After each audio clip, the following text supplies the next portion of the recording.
Assalamu alaikum na hujambo. Karibu sana popote pale ulipo tuweze kutazama habari usiku huu wa leo. Mimi ni Juma Mohamed, nitakaye kuangazia hapa habari za kitaifa, habari za kimataifa sambamba na habari za biashara na uchumi kutoka hapa Channel 10 Plus. Karibu sana uweze kuwa nasi na baadaye pia kwenye michezo utakuja kuungana na Esther Mtebe ambaye yeye atatujuza kunani katika viwanja mbalimbali vya kimichezo. Karibu. Uongozi wa soko la Matema lililopo kata ya Maguvani, halmashauri ya mji wa Makambako mkoani Njombe, umepokea mifuko 500 ya saruji kutoka kwa mbunge wa Makambako Dr. Daniel Chongolo kwa ajili ya ujenzi wa soko hilo lenye wafanyabiashara wengi wadogo wanaouza bidhaa mbalimbali, mbichi na samaki katika mazingira magumu hasa nyakati za mvua. Msaada huo ni utekelezaji wa ahadi iliyotolewa na mbunge huyo ambaye pia ni waziri wa kilimo wakati wa kampeni za uchaguzi mkuu mwaka huu. Taarifa ya mwanahabari Michael Patrick inasomwa hapa studio. Waziri Chongolo amesema utekelezaji wa ahadi yake ya kuboresha soko hilo umeanza rasmi kwa kutoa mifuko 500 ya saruji pamoja na kubadilisha nguzo ili kulifanya soko hilo liendane na hadhi ya Makambako. Nilipokuja nikaambiwa mnataka nguzo, nilitembea humo ndani. Nikasema tunawekaje nguzo kwenye udongo? Yaani nguzo za chuma tunaenda kuweka kwenye nini? Kwenye udongo. Sasa mimi nikaenda nikakaa na watu wangu tukatafakari.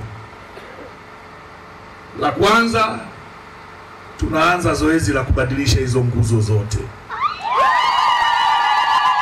Ameongeza kuwa licha ya kupewa jukumu la kusukuma gurudumu la sekta ya kilimo nchini, ataendelea kuongeza kasi katika kuleta maendeleo jimbo la Makambako, huku pia akiahidi kutoa mifuko 500 ya saruji kwa ajili ya ujenzi wa choo cha soko hilo.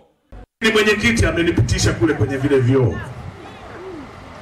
Nilipozungumza na mkurugenzi ameniambia kwamba walitenga kwenye bajeti ya mwaka huu shilingi milioni 10 kwa ajili ya kuboresha soko la Maguvani. Sasa mimi nimemwambia yeye hiyo isije huku, iende kwenye vyoo. Na kwa sababu mvua inaanza, maana yake inabidi mfanye haraka. Mimi nakupa wewe mifuko 50. Lakini masharti yangu baada ya wiki 2 hata mfuko mmoja usiwepo. Haya, tukitoka hapo tukatazame habari nyingine. Waziri wa uchukuzi Profesa Makame Mbalawa ametembelea na kukagua maendeleo ya ujenzi wa kipande cha reli ya kisasa SGR kinachounganisha njia kuu ya reli ya bandari ya Dar es Salaam eneo la Malindi lililo karibu na bandari hiyo, ambacho ni kiunganishi kati ya bandari hiyo na reli, ambapo itakapokamilika itatumika kutoa mizigo moja kwa moja bandarini kwenda maeneo mengine ya nchi. Taarifa zaidi na Beatrice Eric Moijuru.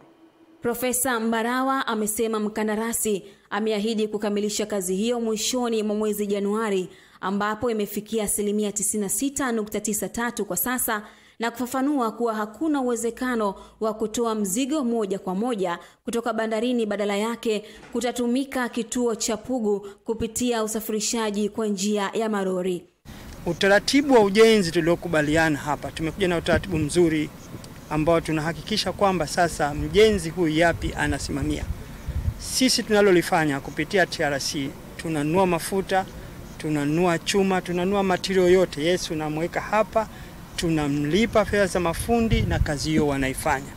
Vinginevyo tukisipofanya utaratibu huu tunaweza kuchelewa sana. Tukianza kutoa mzigo kutoka bandarini kwa kupitia SGR, tutapunguza sana msongamano wa magari ndani ya bandari.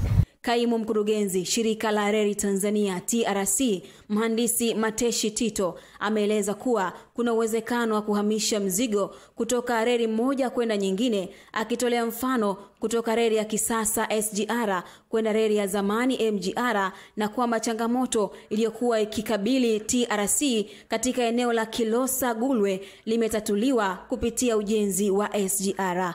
Kama ambavyo tumejipangia kwamba ndani ya miezi 2.5 tutakuwa tumekamilisha ujenzi wa hapa na kuanza upakiaji wa mizigo. Tutakuwa tunapakia mizigo hapa kutokea bandarini na kuipeleka moja kwa moja mpaka Dodoma. Esther Mtebe, Channel 10. Asante Esther Mtebe, na niombe radhi si Beatrice Eric kama ambavyo nilivyotambulisha wakati wa habari hiyo inaenda kuanza. Tukatazame habari nyingine huko nchini Marekani. Utawala wa Marekani umetangaza kuwa unapitia upya hadhi ya uhamiaji ya kila mkazi wa kudumu inayojulikana kama hati ya green card kutoka Afghanistan na nchi nyingine 18. Katika ujumbe uliochapishwa kwenye mtandao X, Joseph Eldoa mkurugenzi wa huduma za forodha na uhamiaji za Marekani amesema ameagiza uchunguzi mpya wa kina wa green card kwa kila mgeni kutoka kila nchi inayokitiliwa mashaka. Alipoulizwa kutaja nchi hizo alinazomaanisha, amesema msemaji wa USCIS alielekeza AFP kuwa amri ya Rais Donald Trump Juni iliainisha nchi hizo 19 zinazotiliwa mashaka. Wakati huo huo, maafisa wa Marekani wamemtambua mshukiwa aliyezuiliwa kuhusiana na tukio hilo la Jumatano kuwa ni raia wa Afghanistan ambaye pia awali alifanya kazi na vikosi vya Marekani nchini Afghanistan.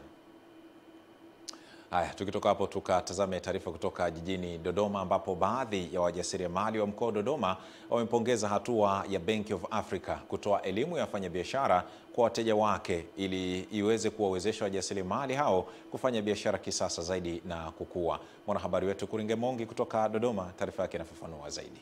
Pongezi hizo wamezitoa jijini Dodoma wakati walipokuwa wakipata mafunzo ya mbinu za namna bora zaidi ya kuendesha biashara, huku wakisimamiwa na benki hiyo ya Afrika, yaani BOA. Kubwa zaidi sisi tumeweza kupata kujua zaidi kuliko yale ambao tulikuwa tunayajua nyuma, kwa sababu kile inaitwa siku binadamu ameumbwa kujifunza. Kwa hiyo unapoongeza maarifa ina maana umepanda kitu kingine kipya. Kwa hiyo mafunzo yanaendelea hivi sasa, lakini tumeendelea kujifunza mengi, namna ya kufanya biashara kisasa, kuongeza kipato. Kwa upande wake, mkuu wa kitengo cha wafanyabiashara wadogo na wakati BOA, Bi Teresia Mayani, akaeleza kwa nini wameamua kutoa mafunzo hayo, huku naibu mkurugenzi wa benki hiyo ya BOA Bwana Amza Shakur akiweka wazi kuwa toka waanze kutoa mafunzo, biashara za wateja wao zimeimarika na kukua pamoja na kuwa rasmi zaidi.